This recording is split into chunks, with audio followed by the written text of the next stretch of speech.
watching this video, and it's not on Cyrax and Flyrax's channel, please tell a member of staff. We reserve the right to instruct our lawyers to insist on the death penalty for copyright infringement.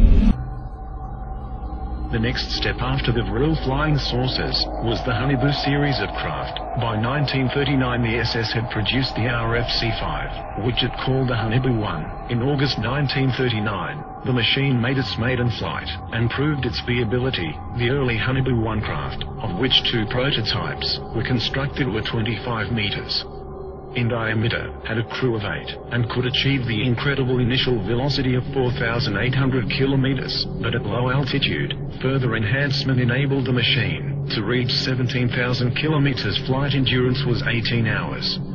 To resist the incredible temperatures of these velocities, a special armor called Victolan was pioneered, specifically for both the Honeyboo and Vril series of disc craft.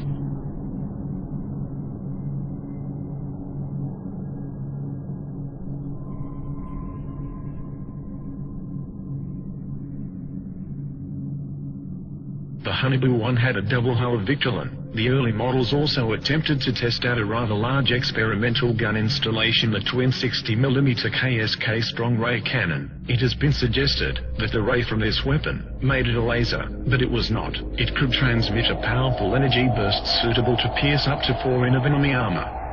When a Vril 7 was shot down by the Russians in 1945, a similar underbelly-mounted KSK gun was destroyed, with debris recovered from the battle site.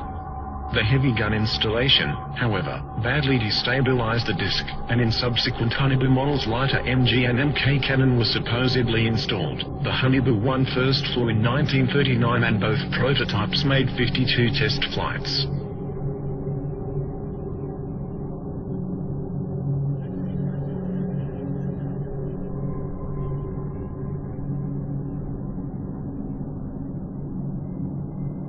In 1942, the enlarged Honeyboo 2, which was 26 meters diameter, was ready for flight testing. This disc had a crew of 9, and could also achieve supersonic flight of 6,000 to 21,000 kilometers with a flight endurance of 55 hours. Both it and the further developed 32-meter diameter Honeyboo 2 had heat shielding of 2 hulls of Victolan. The craft were constructed and tested between 1943 to 44.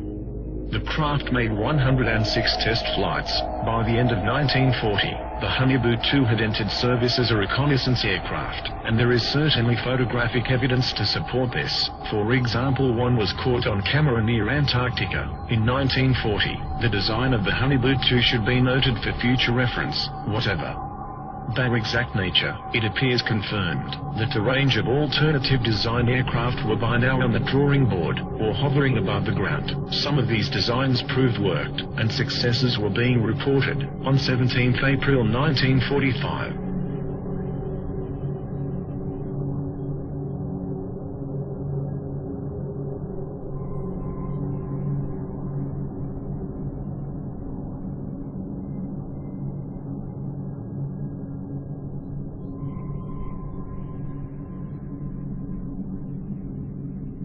by 1944, the perfected war model, the Honeyboo 3, was tested. 2 prototypes were built. These massive machines, several stories tall, were crewed by 20 men.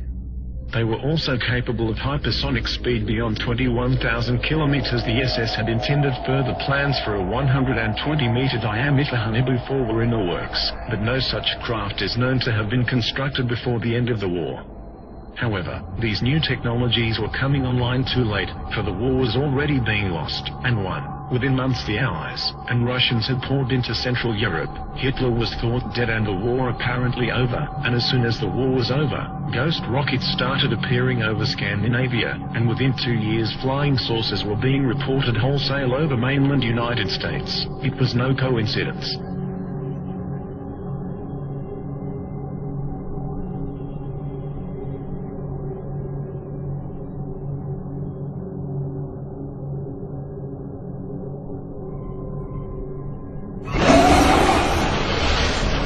Campus.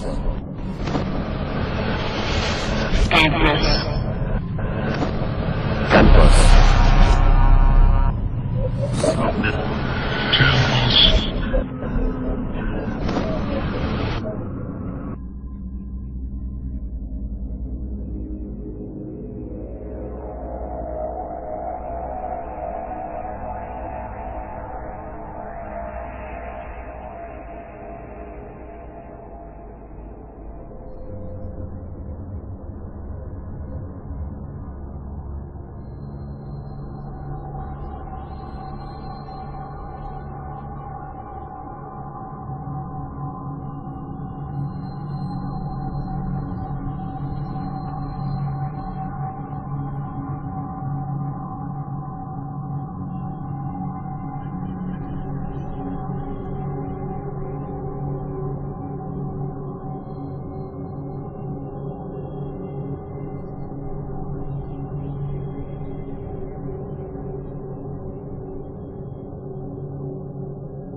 The new believers.